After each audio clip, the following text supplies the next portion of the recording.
one of President-elect Trump's biggest selling points to the American public. $8,737,540,000.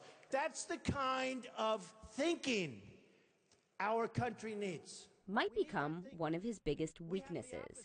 Experts say keeping his businesses up and running while leading the country might open Trump up to unprecedented scrutiny and potential corruption allegations, even if he hands control over to his children. We cannot avoid the politics that's going to surround any inquiry into the ethics of the President of the United States. Trump has a stake in over 500 businesses, more than anyone ever elected president. And because the Trump Organization is a closely held private company, we don't even know what the conflicts might be.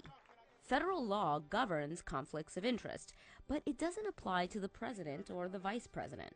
Both the criminal conflict of interest statute that applies to most executive branch officials and the Ethics in Government Act that applies to most government officials of any kind, none of that applies to the president. To steer clear of controversy, former presidents and vice presidents have, for the most part, followed an important tradition.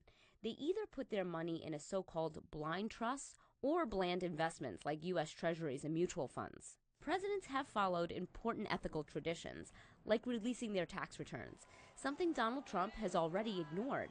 So what's the solution for President-elect Trump? I will sever connections, and I'll have my children and my executives run the company.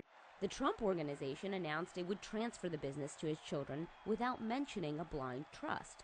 But Trump's lawyer used the term when asked about it on CNN. It's going to be placed into a blind trust. The children.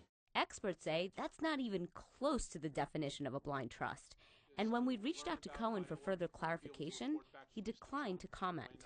That is not a trust that meets the norm, because having your children run your trust does not discharge the conflicts of interest, because the interests of your children, particularly in this case, are coextensive with his self-interest.